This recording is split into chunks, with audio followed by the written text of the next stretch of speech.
चलो मायका दिखाती हूँ। रविराज चौहान के परिवार का नाम सुनते ही गांधीनगर शहर के बड़े बड़े व्यापारी भी उनके सामने पानी भरते हुए दिखाई पड़ते थे।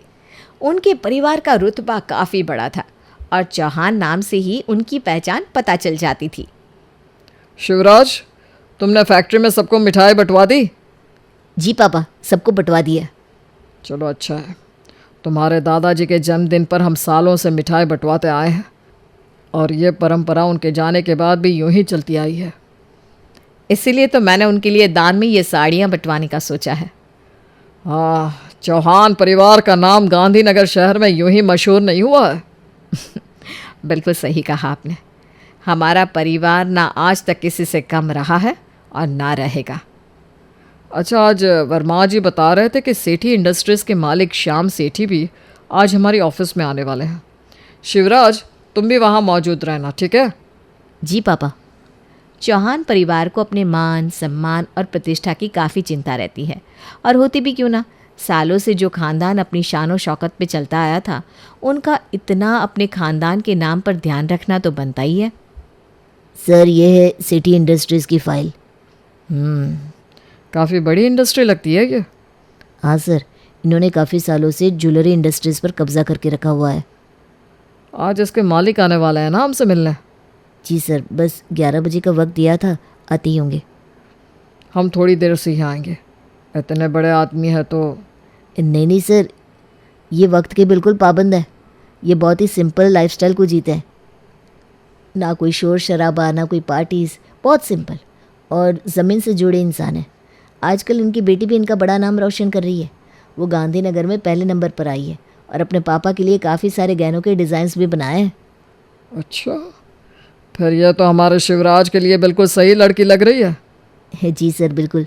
दोनों परिवार एक दूसरे की बराबरी के भी हैं और वामिका भी बड़ी अच्छी लड़की है। आपको इतना कुछ कैसे मालूम है इनकी बेटी के बारे में? वो क्या है ना सर, इनकी बेटी और मेरी बेटी काफ़ी अच्छी सहेलियाँ हैं। बड़ी सुशील लड़की है सर। इतने बड़े घर से है लेकिन ज़रा भी घमंड नहीं है। ठीक है, फिर एक काम करते हैं, तुम ही सेठी श्याम से बात करना वामिका और शिवराज के रिश्ते की। ठीक है सर। मैं शिवराज को भी यहाँ बुला लेता हूँ। चौहान के असिस्टेंट वर्मा जी दोनों परिवारों को अच्छे से जानते थे। उन्होंने वामिका और शिवराज के रिश्ते की बात चलाई और दोनों परिवार भी इसके लिए राज़ी हो गए। विद्या, सारी तैयारियां हो गई है ना? हाँ जी, सब कुछ हो गया। हमने लड़के वालों को देने के लिए शगुन भी तैयार कर दिया है। चौहान परिवार काफ़ी बड़ा परिवार है। इनके स्वागत में कोई भी कमी नहीं रहनी चाहिए। मैं ये सोच रही थी कि वामिका से हमने पूछा भी नहीं और आज उसका रिश्ता तय कर रहे हैं। माँ, पापा, आपने मेरे लिए जो भी सोचा है मुझे मंजूर है। मुझे पता है आप दोनों मेरे अच्छे के लिए ही कुछ भी करेंगे। वामिका, चौहान परिवार का नाम इस शहर में काफ़ी है। वैसे तो हम भी उनसे कम नहीं है, लेकिन हमारा रहन सहन और उठना बैठना उससे काफ़ी अलग है। बेटा, तुम शादी के बाद एडजस्ट हो पाओगी ना? पापा, ससुराल में तो हर लड़की को एडजस्ट होना ही होता है। मैं पूरी कोशिश करूँगी कि मैं वहाँ सब कुछ संभाल लूँ। ये हुई ना बात। मुझे गर्व है कि तू मेरी बेटी है। और मुझ पर आपको गर्व नहीं है? मुझे अपने दोनों बच्चों पर गर्व है। ठीक है, अब ये लाड प्यार छोड़ो, जल्दी से तैयार हो जाओ। लड़के वाले आते ही होंगे। जी माँ। आज चौहान परिवार सेठी परिवार के घर पहली बार आ रहा था, इसलिए सेठी परिवार ने भी इनके स्वागत में कोई कमी नहीं छोड़ी थी। फूलों की माला से लेकर उनके खाने पीने और शगुन में भी सब कुछ एक से बढ़कर एक था। सेठी परिवार से रिश्ता जोड़कर हमें काफ़ी अच्छा लग रहा है। जी, हमें भी बहुत खुशी हो रही है कि हमारी बेटी आपके घर बहू बनकर जा रही है। वामिका, ये चुनरी बेटा तुम्हारे लिए। आओ, मैं तुम्हें पहना देती हूँ। जी। ये चुनरी कोई ऐसी वैसी नहीं है बेटा, इसमें सोने का काम किया हुआ है। आखिर तुम चौहान परिवार की बहू बनने वाली हो। आज से तुम भी हमारे परिवार का हिस्सा हो गई हो। आंटी, मैं पूरी कोशिश करूँगी कि मैं आपको खुश रख सकूं और पूरे परिवार का ध्यान रख सकूं। हमें भी तुमसे यही उम्मीद है बेटा। अब मुझे लगता है कि रिश्ता तो पक्का हो ही चुका है, तो क्यों ना आप शिवराज और वामिका को भी एक दूसरे से बातें करने दें।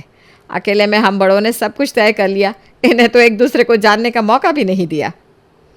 मेरा भी यही मानना है। शिवराज, वामिका, जाओ दोनों गार्डन में कुछ देर बातें करके आओ। जी पापा। शिवराज और वामिका घर के बाहर गार्डन में एक दूसरे से बातें करने जाते हैं। पहली बार मिलने की वजह से दोनों को एक दूसरे से बात करने में हिचक सी महसूस हो रही थी। आपको कुछ पूछना हो तो आप पूछ सकती हैं। वैसे तो आपके बारे में पापा ने सब कुछ बता ही दिया था, लेकिन बस यही पूछना था कि आपको किस तरह की लड़की चाहिए जो आपकी जीवन साथी बन सके।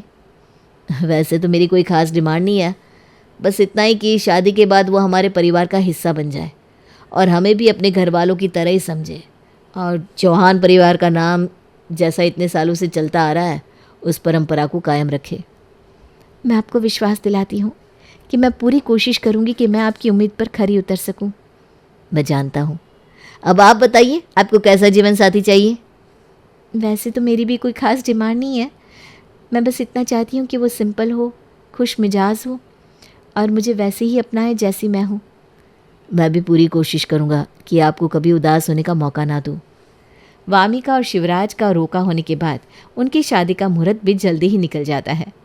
दो श्रीमंत परिवारों के बीच रिश्ता होने जा रहा था, जिसकी शादी की चर्चा पूरे शहर में थी, और शादी भी कुछ इस तरह से हुई कि सारा शहर देखता रह गया। शादी के 10 दिन बाद भी शहर में शिवराज और वामिका की शादी के चर्चे हो रहे हैं। देखो तो कितनी सारी तस्वीरें छपी है अखबार में। अरे तो शादी भी तो कितनी धूमधाम से हुई थी दोनों की। हाँ, ये बात तो है। वामिका, तुम्हारे पापा ने भी काफ़ी अच्छा इंतज़ाम किया था। थैंक यू पापा। अच्छा वामिका, मेरे लिए 1 कप कॉफ़ी बना लाना, कम शुगर और कम दूध वाली। जी पापा। वामिका रसोई में रविराज के लिए कॉफ़ी बना रही थी, तभी वहाँ शांता आती है। वामिका, ये वाला कप नहीं, वो नया वाला कप ले लो बेटा, ऐसा वाला तुम्हारे पापा को पसंद नहीं है। जी ठीक है मम्मी।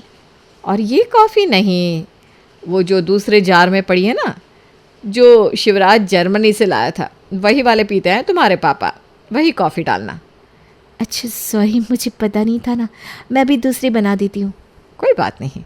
और साथ में रविराज कुकीज़ भी लेते हैं, ड्राई फ्रूट्स वाले, वो भी दे देना। ठीक है। वामिका भी एक बड़े घर से थी, लेकिन उसके घर के रहन सहन में और चौहान परिवार के रहन सहन में काफ़ी अंतर था, इसलिए उसे कोई भी काम करते हुए काफ़ी हिचक सी महसूस हो रही थी। मम्मी जी, मैं उस गमले में ये वाले फूल डाल दूँ? हाँ डाल दो, इसमें पूछना क्यों। जी, ये गमला मैं उठाकर वहाँ रख दूँ तो चलेगा? हाँ हाँ कोई बात नहीं, रख दो। हर काम मम्मी से पूछ के क्यों कर रही हो? ऐसे ही अभी अभी इस घर में आई हूँ ना, तो अभी तक इस घर के नियम नहीं पता, तो बस कोई गलती ना हो जाए इसलिए। हाँ वो भी है, चौहान परिवार को संभालना इतना भी आसान नहीं है। जानती हूँ मैं। शिवराज, वामिका, यहाँ आना ज़रा। चलो पापा बुला रहे हैं। देखो, आज तुम दोनों को एक पार्टी में जाना है, वहाँ कुछ डोनेशन का कार्यक्रम भी है, उन्हें भी संभाल लेना। ठीक है पापा। पापा, मुझे भी जाना होगा? हाँ बेटा, अब से इसकी आदत डाल लो, तुम इस घर की बहू हो। जी ठीक है पापा। मैं शाम को तुम्हें पिक कर लूँगा, ठीक है? तुम तैयार रहना।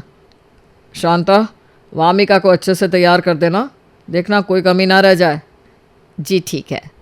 वामिका को इस घर में आए 4 महीने हो चुके थे, लेकिन आज भी उसे घर का कोई काम करते हुए हिचक सी महसूस होती थी, जैसे कि वो किसी और के घर में हो।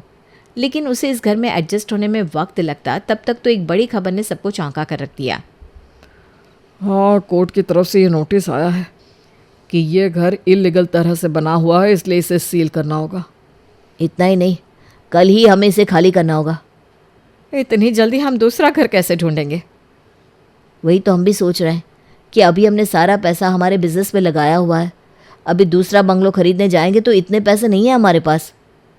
बस 3 महीने की बात है, नया प्रोजेक्ट एक बार चालू हो जाए उसके बाद तो हमें काफ़ी मुनाफा होने वाला है। तब तक हमें कहीं रहने के लिए जगह ढूंढनी होगी। लेकिन कहाँ? अगर आप सब बुरा ना माने तो मैं कुछ सुझाव दे सकती हूँ पापा। हाँ बोलो बेटा। जब तक हम दूसरा मकान नहीं ले लेते तब तक हम सब मेरे पापा के घर में चल सकते हैं। नहीं नहीं, ऐसा कैसे हो सकता है? हम बहू के मायके में रहने जाएंगे? बिल्कुल नहीं। पापा, वो घर भी आपका ही है ना।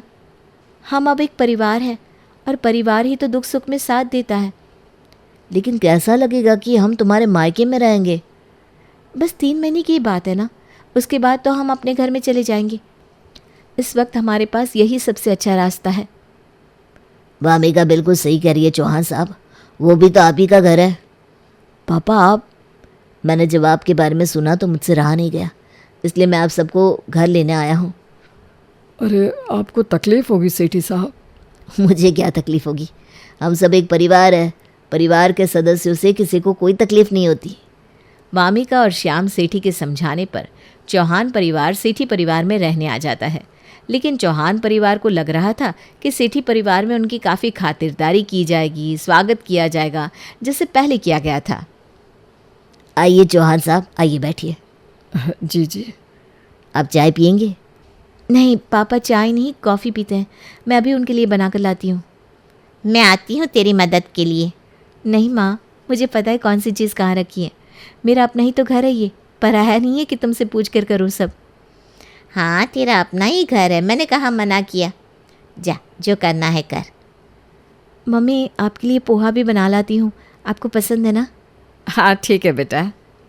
अभी तक वैसी की वैसी है ये, घर को सजाना, नई नई चीज़ें लाना, नया कुछ बनाना इसे बहुत पसंद है। अच्छा, ये सब वामिका ही करती है? हाँ और नहीं तो क्या, यही नहीं अपने पापा के बिजनेस में भी उनका हाथ बटाती है। उसने कभी कहा नहीं। अच्छा, पता नहीं था कि इतने कामों में वो इतनी होशियार है। यहाँ खुलकर काम करते हुए वामिका को देखकर चौहान परिवार काफ़ी हैरान था। लेकिन रविराज चौहान को तो अभी भी अपनी इज्जत की पड़ी थी। उसे लग रहा था कि इस घर में उसे वो मान सम्मान नहीं मिल रहा जो उसे मिलना चाहिए। ना कोई स्वागत किया, ना ठीक से खातिरदारी कर रहे। क्या है ये सब? अरे क्या हुआ, आप इतने परेशान क्यों हो रहे हैं? हमारे साथ बैठकर खाना खा रहे हैं, मेहमान है, हमारी खातिरदारी इन्हें पहले करनी चाहिए, लेकिन नहीं, इन्हें देखो कुछ पड़ी नहीं हमारी। और तो और वामिका को देखो, यहाँ कैसे कामों में लगी हुई है। हमारे घर की बहू यहाँ कैसे इतना काम कर रही है, उसे ये सब अपने ससुराल में करना चाहिए। ये तो चौहान परिवार की बेइज्जती है। हमें शिवराज से बात करनी चाहिए, उसे वामिका से बात करनी होगी।